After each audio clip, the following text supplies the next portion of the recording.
Just summarize what you see some of the positives Portland has going for it. What advice would you give commercial brokers just getting into the business? For the next 10 to 20 years, what do you see happening to commercial real estate here in Maine? We'd like to welcome our listeners to the Boulos Beat podcast.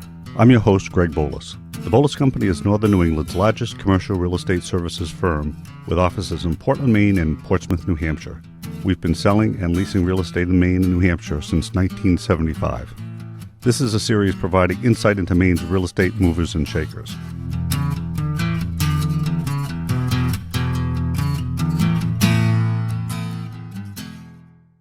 I'd like to introduce this week's guest, Joe Boulos. Hey, bro. Hey, bro, how you doing? Joe Boulos is the owner of Boulos Asset Management, which manages over 4 million square feet of real estate, mostly in the state of Maine. He is the founder of the Boulos Company, which is Northern New England's largest commercial real estate firm. Joe sold his interest to my partners and me in 2013. Over his career, Joe has developed and built more than 2.5 million square feet of commercial property, mostly in the greater Portland area.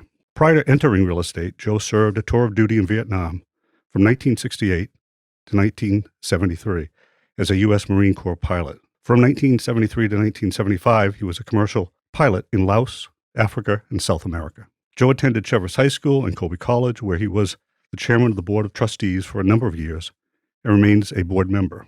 Joe has been on numerous civic and corporate boards and is a founding member of MERIDA, which is the Maine Real Estate Developers Association. In 1988, he was named Developer of the Year by MERIDA and was inducted into the Maine Business Hall of Fame in 1997. The Patrick Henry Award was bestowed on Joe in 2006 by the National Association of the National Guard for his service to returning Maine veterans. He and his wife, Sherry, funded more than 310 college scholarships for Maine veterans.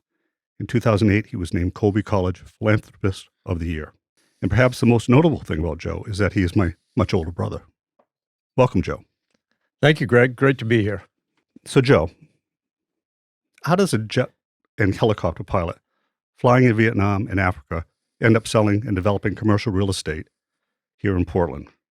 They don't seem to have much in common. And didn't your wife, Sherry, have something to do with that decision? Well, it's interesting because when I came back from my last tour, that was actually a civilian tour in Laos. I came back and I didn't have a job. I couldn't get hired by the airlines because although I had some jet time, I had primarily helicopter time in Vietnam. So I just kind of looked around and ultimately was hired by the Spurwink Agency in Portland on Brighton Avenue. That was a real estate company. That was a residential real estate company. And so I'll never forget because I just got married in 1975 at the same time I came back. And I showed up at 7 o'clock in the morning. It sat in my car till 9. Went in, introduced myself. They said, take the seat in the back. You're going to be selling residential real estate. Everybody left at 11 for lunch, came back at 2 and left at 4. And I'm thinking, this is probably not my style, just the way I'm made up. But I was there 6 months and history really says the rest. I then went downtown and opened up my own business. You and Neil Armstrong have something in common. We do. In fact, 3 days ago, on Saturday, July 20th, Neil Armstrong landed on the moon. At the same time, 50 years ago, the exact same time, I made my first carrier qualification in a T-2 jet, a jet trainer. And I get done and I was watching them land on the moon. I said, what's the big deal? Mine's a bigger deal than that. I'm sure everybody on the ship agreed with you. Going back to the Boulos Company, when you started the Boulos Company, it was first known as Joseph Boulos Associates. It was located in a storefront at 89 Exchange Street. Over the years, a number of different people have claimed the first real estate deal you ever did was with them. Just to set the record straight, what was your first real estate deal with whom? First real estate deal I ever did was with Lester and Howard Noyes on a piece of real estate they owned down on Portland Street. And we sold that building to A&M Transmission. and it's the site right now of the Preble Street Resource Center. When you were with the Spurwink Agency selling real estate, wasn't there a pivotal moment when you decided to switch to commercial and start your own company, and didn't it have something to do with an ice cream cone? It did, Greg. Kind of a funny story. I don't know if it's cute or not, but what actually happened was I had a family out showing residential real estate and understanding that I had just come back from the war, so I was a little jumpy. So we were driving around, and they said they had a father and a mother with a small child, and they said, "Why don't we stop for ice cream?" I said, "Sure, it sounds great to me." So we all got ice cream, and I started off and driving down the road, and the kid in the back seat had an ice cream. And all of a sudden, I felt this ice cream going down the back of my neck. So being a little jumpy, as you might expect, I kind of went crazy, and everybody started screaming at me, saying, "You've got to stop, you've got to stop." So at the end of it, we parted ways, and I thought to myself, maybe residential real estate isn't my forte. And 3 days later, I quit the Spurwink Agency, went downtown and rented a storefront at 89 Exchange Street, and started a commercial real estate company, which I knew nothing about. And sometimes ignorance is bliss. And I just figured out as I went and opened that storefront. And you did pretty well over the years. So far, so good. You have personally been out of the brokerage side of things for some time, but when you owned it, what were some of your basic tenets which guided you when you ran the company? I had one basic tenet, and that was, you don't lie. If you lie, you're gone. And the second tenet was, and I always interviewed people this way in my conference room, and I said, see out there through that door? That's the administrative part of this company. You treat that person as importantly as you treat me or anybody else. And if you don't do that, you're gone. 2 principles. And I've tried to adhere to that for 44, 45 years. We've been in an economic expansion for the past 10 years or so. So some of our younger listeners have never seen a down cycle. I think you and I have been through three major downturns. Can you give an example to our listeners of a personal example of how bad it can get? Well, I can. I mean, I can give you a number of examples, but specifically in the early 90s, I was approached by a local bank who had a building they wanted to sell because they were kind of in a bind. There was a lot of pressure on the banks in those days. And they said, if you buy this building, we'll finance it 100%, and we'll pay for all the improvements, all the tenant improvements. We'll loan you the money for the tenant improvements. We want it all fixed up. And I said, it sounds like a great deal. Well, fast forward 6 months, that bank went out of business. The FDIC came in and took that bank over. And then they said to me, and as a result, the tenant left, the bank left. I didn't have a tenant. Although I never, ever missed a payment on that building, the FDIC, the government came in and said, you're in default. I said, why am I in default? I've never missed a payment. They said, because you don't have a tenant. And they tried to sue me and call the note. And we ended up in court and we ended up settling it. But that's the kind of pressure that a developer feels when the bank feels pressure. Now, that was One Merchants Plaza in Bangor? It was One Merchants Plaza in Bangor, yes. And which bank was it? At the time, it was Maine National Bank. Which is no longer. Which is no longer. During one of the downturns, you gave a speech, I remember this well, and talked about a hole in the dashboard and a cell phone. What was that all about? Well, it actually applies today. I mean, there was a time when things were so good, not unlike today, where everybody was driving around with a phone in their car. In those days, and this was probably 25 years ago, to have a phone in your car was a big deal. Yeah, it was a status symbol. Exactly. It was a status symbol. People were throwing around a lot of money. And I said, there are ups and downs in this business, and there may be a downside coming. And what you will see is a lot of vacant holes, or a lot of holes in dashboards where those phones used to be. Because back in that day, they'd actually mount the phone to the dashboard. Absolutely. As opposed to putting the phone in your pocket. Right. One of the buildings you own is the 100,000 square foot office warehouse complex behind the mall. It's located at 125 John Roberts Road and is known as the Maine Mall Business Building. I believe you purchased a property from Julie Cohen, who developed the Maine Mall. How did that whole deal come about? Well, it's kind of interesting. It was probably we still own the building.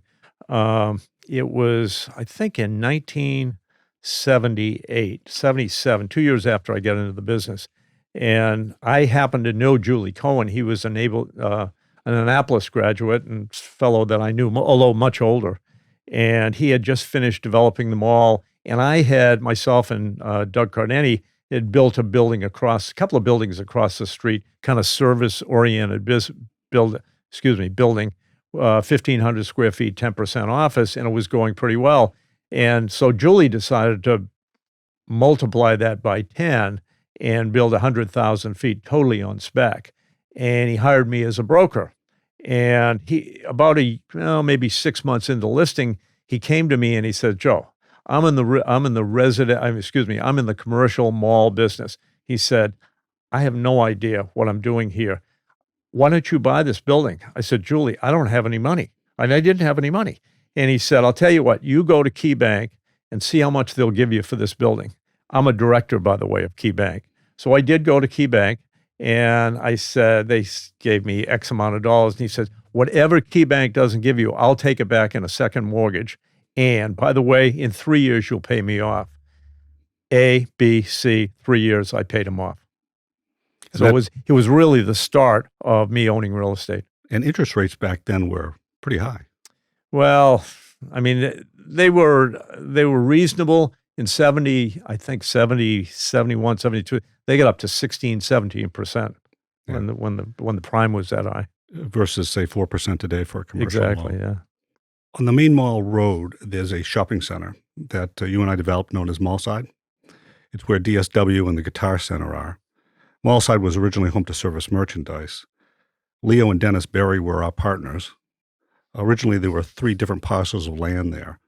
How did that whole assemblage come about? Well, first I would say Dennis and Leo Berry, especially Leo, because we work with him and still work with him today, probably the best partner other than Greg Boulos that I've ever had.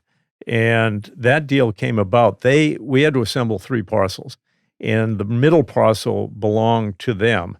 And at the time, they were in the rigging business. And so I called Leo up and I said, "Listen, I'm trying to put together a shopping center. I'd like to buy you a building." He said, "Absolutely." He said, "When does the partnership start?" So in essence, what he was saying was, "I'm happy to sell you the building, but I want to be your partner." And as a result, he was our partner for over 30 years in that shopping center. Turned out to be a pretty successful shopping center, but more importantly, a great partnership. Yeah, and he's a very good friend to this day, isn't he? He is. And Leo knew when to sell, too. I remember it was like around 1988 or 87, just before that particular crash. And he came to us and said, "I think it's time to sell this shopping center." And timing couldn't have been better. One of the smartest guys I know. Out in Westbrook on County Road is the Colonel Westbrook Executive Park, which we worked on together. That's a very successful office and industrial park at the corner of Spring Street and County Road. What's the background on that development? See if I can remember. Long time ago, we ended up buying 50% of the land that was available for sale out there with the idea of putting in an industrial park, which we did. And what's interesting about that is we built a number of buildings out there, been fairly successful, pretty full most of the time.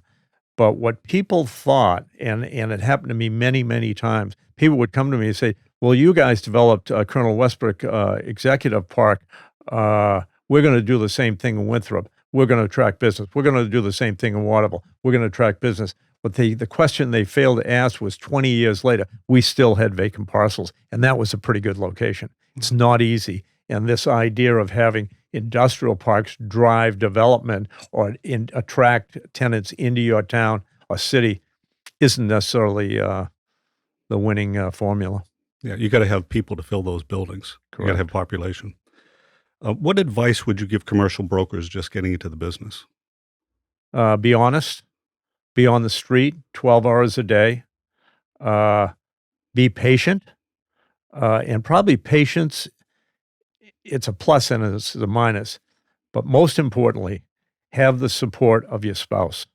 If you have to go home every night and have the question asked to you, did we sell anything today? We have bills coming in. It just puts so much pressure, whether it's a man or a woman, on that person. It's very, very hard to be successful in this business. And that happened to somebody that I worked for me and had tremendous, tremendous pressure. I mean, at home, but potential as well, and just never could do it. So he had to quit, and he had to get a job that paid him a weekly salary. Because there's no guarantee in this business. You pretty much eat what you kill. And it can take months or even years to put together deals. It can take years, and then something could go wrong 9 months into the deal, and you have no deal. And you spend a lot of time on deals that don't happen. So you want to have a lot of balls in the air. Correct. Joe, I think you would agree with this. Everybody's a great partner when a deal first starts, but you find out the true worth of a partner when there's a cash call. Any war stories? Well, it's interesting. Now there's no such thing as a cash call because everything is a success, right? I mean, the banks aren't putting pressure on anybody right now. Things are good. The economy's good. But through those 3 recessions, it can get pretty nasty. And I will tell you, years ago, my dad used to tell me, your dad too, by the way. Are you sure? Well, we think. Okay. We're not absolutely sure. But he used to tell me partners are for dancing. And if you think about that, I've had a couple of experiences where early in my career on a development, I brought in somebody that was perceived as extremely wealthy. And I brought him in for one reason, as a backup in case something bad happened. Well, something bad did happen. And I ended up bailing the entire partnership out by myself. When you call a lot of people for a cash call, they never answer the phone. And that happened to me on several occasions.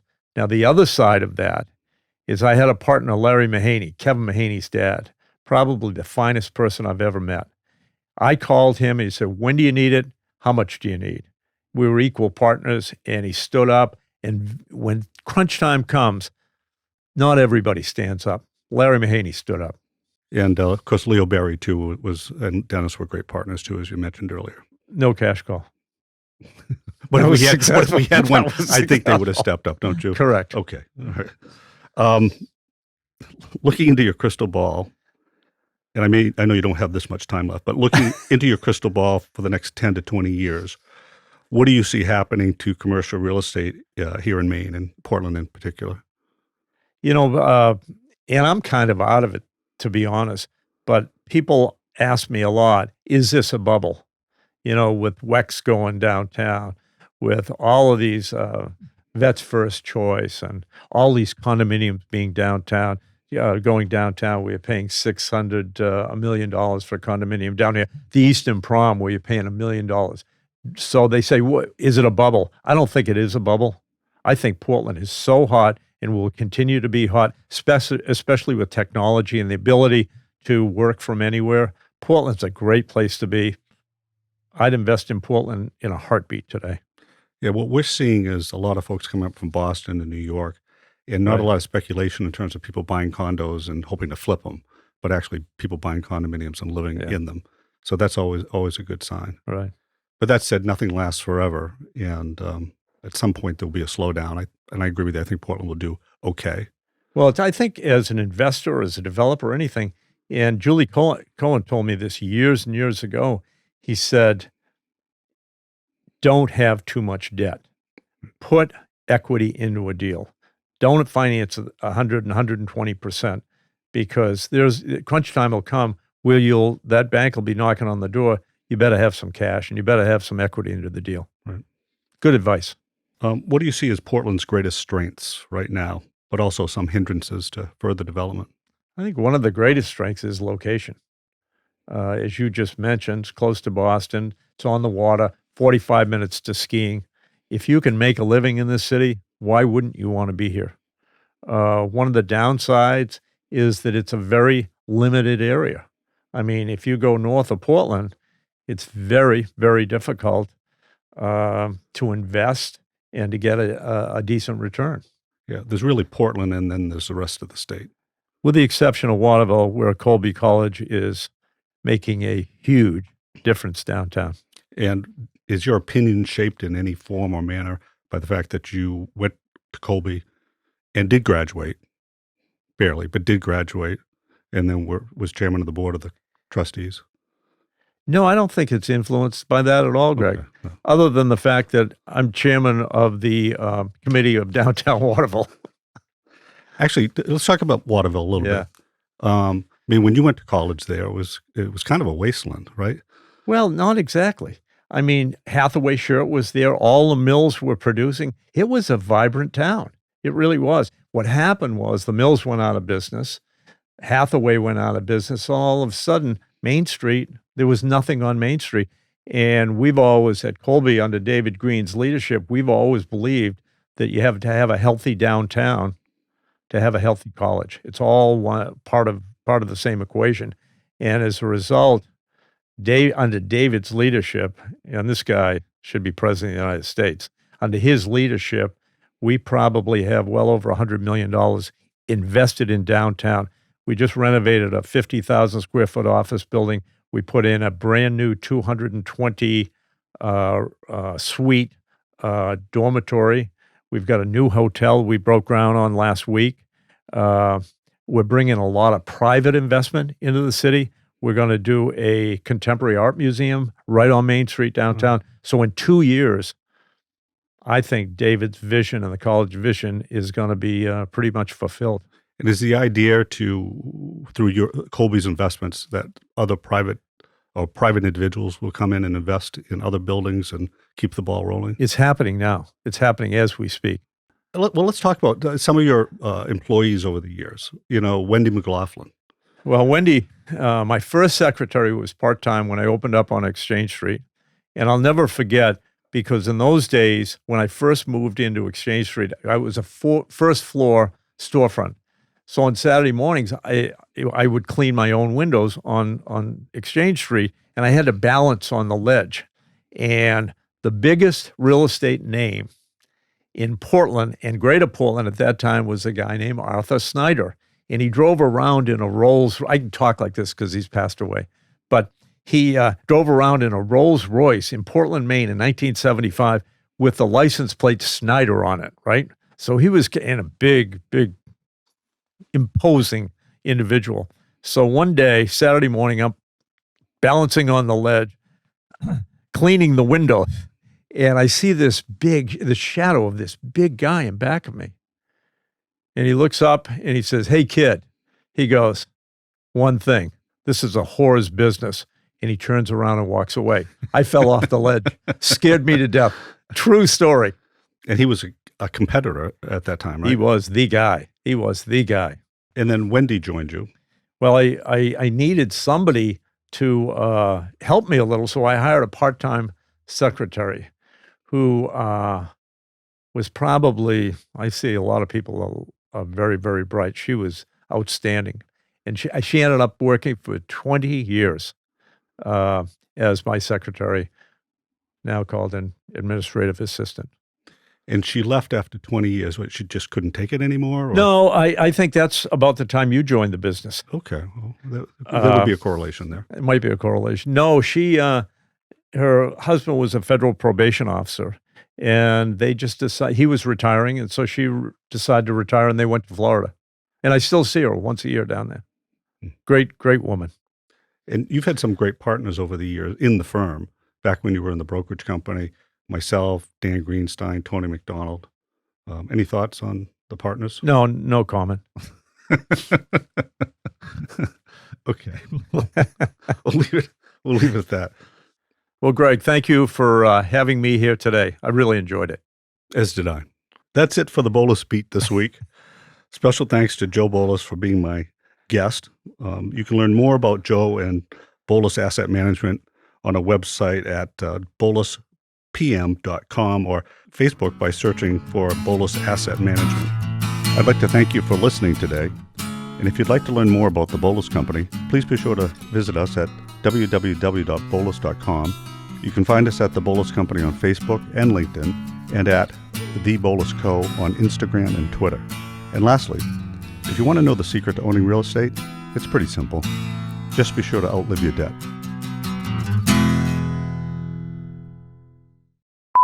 We'd like to welcome our listeners to the Boulos Beat podcast. Can I start again? Yes, absolutely. Oh my God. It's going to be a while. Yeah, and if you'd like to learn more about the Boulos Company, please be sure to visit us at Jesus.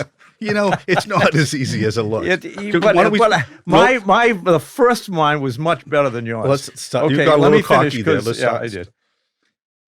And if you'd like to, this is going to be a hell of an editing job.